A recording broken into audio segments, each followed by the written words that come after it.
Hi, we're a team of fishing. We had the states Georgia, South Dakota, and Hawaii. I'm Essence. I'm Molly. I'm Andy.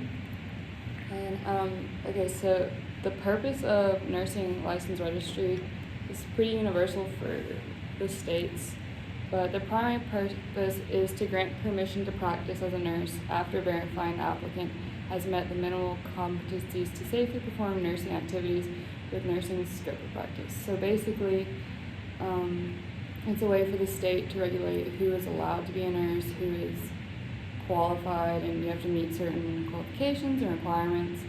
And it does differ a little bit from state to state. That's obviously why we're doing this. And it protects, having a licensure protects both the nurse and the patient, but specifically the patient because you don't want an incompetent nurse with your health in their hands, basically. So that's why it's important that we have licensure. And more than 4.5 million nurses are licensed today. And yeah, so now we're going to talk about how the RN licensure is regulated in each state. So I'll start with Georgia. So the Georgia Board of Nursing, and these are kind of similar between state to state. So the Georgia Board of Nursing licensed registered nurses by examination, endorsement, and reinstatement. And to become licensed as a new nurse, you have to attend a 3 to 4 year educational program at an accredited institution with an accredited nursing program. And I guess the accreditation just depends on the state and the school.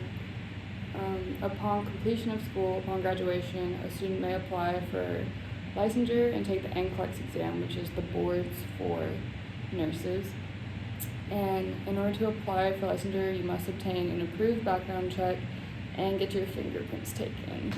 And there's also like different ways to get your license. Like you go from an LPN to an RN or get your LPN. It just depends. And you can also transfer your licensure from a different state. It's pretty much the same for nurses in South Dakota. The South Dakota Board of Nursing regulates the RN licensure, and with that, you also have to what am I trying to say? You have to attend a 3 to 4 year college or university to get that proper education. You can have your associates in nursing, bachelor's, your licensed practical nurse, which is a LPN or regular registered nurse, your master's in nursing, or your doctorate in nursing. But it's pretty much just like Georgia. You go through the examination with taking the NCLEX, the endorsements, and the reinstatements. Okay, so for Hawaii, it's again pretty similar. An RN or a prospective RN should be enrolled in a state accredited program. So again, a 3 to 4 year approved program, and then you will apply to take the NCLEX. And the Hawaii Department of Commerce and Consumer Affairs and the Hawaii Board of Nursing reviews the applicant's qualifications. They go and do background check. They might ask you to do a drug test, and then they will, if you pass the NCLEX, assign a license to an RN. And there are over 21,000 active RNs in Hawaii. Okay, so now we're talking about renewal. And so in Georgia, you must renew every 2 years. And to renew, it seems like a pretty simple process for what we found online. You just visit the Georgia online licensing site, and then they have a website, and you click on the license renewal link. You enter your information, and you update all your information. You pay the fee, and then you're basically able to print your new license. Yeah, and with South Dakota, you also renew every 2 years. And with South Dakota, like you have to have worked 140 hours within the last 12 months or 480 hours in the last 6 months to qualify to be a registered nurse or continue to be a registered nurse. Oh, I said, how many years I said? Months. Oh, I'm sorry. I mean 480 hours in the last 6 months to Years. Years. Oh my God, I keep on saying it. Years, y'all. Okay, 480 hours in the last 6 years as a registered nurse to qualify for renewal. So for Hawaii, you have to have your license renewed by June 30th on every odd-numbered year, so every 2 years. The process of getting an RN license includes filling out an application, which they send you it in the mail around 60 days before the expiration date. You have to complete 30 continuing education hours, and some applicants are randomly selected for a background check.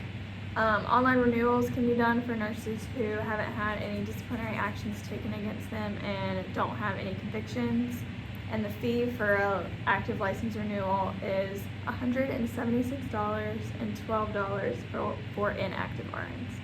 And I also wanted to add that if the nurses in South Dakota don't meet the 148 hours in 12 months or the 480 hours in 6 years, they have to take an 80-hour refresher course.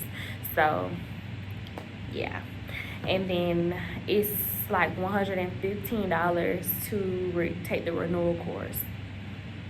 Okay, so what are the requirements for each state regarding continuing education units for license renewal? For Georgia, RNs are required to complete at least 30 hours of continuing education for license renewal. LPNs are required to complete at least 20 hours. There are 5 options to choose from regarding the competing education units. You could either do the 30 hours by a board-approved provider, maintenance or recertification by a national certifying body recognized by the Board of Nursing, completion of an accredited academic program in nursing or related to the field by the board, verification of competency by a healthcare facility or entity licensed under the OCGA, or completion of a board-approved reentry program or graduation from a nursing program. And South Dakota does not have a continuing education requirement. You just have to make sure that you work those 140 hours or 480 hours within your licensure to qualify. So for Hawaii, if RNs are looking to renew their license, they have to complete at least 30 hours of continuing education within the 2 years. Acceptable courses for continuing education include nursing schools where nurses can go and kind of retake some pre-nursing education courses like anatomy, pathophysiology, mental health, all that. And then they can go and take classes through credentialing agencies that are recognized by the board. However, RNs have to be careful because continuing education that's approved by another state will not be acceptable in Hawaii. And the certificates that the RNs get need to include RN's name, course number, date of completion, provider of the course, and number of continuing education hours. And then I'll answer the last one. So what is the mutual recognition model? According to our textbook, the mutual recognition model establishes that a nurse licensed in one state can practice in other states who are also part of the compact states. This is a program that was developed by the National Council of State Boards of Nursing. To get a compact state nursing license, the applicant must have proof of residence in the compact state as well as an active RN license in the same state. The RN can prove residence through a driver's license or a federal tax return, and having a compact nursing license allows for flexibility, and the RN can practice in any participating compact state, like I said, or via telehealth. So it's pretty cool. All right, thank you guys. Thank you.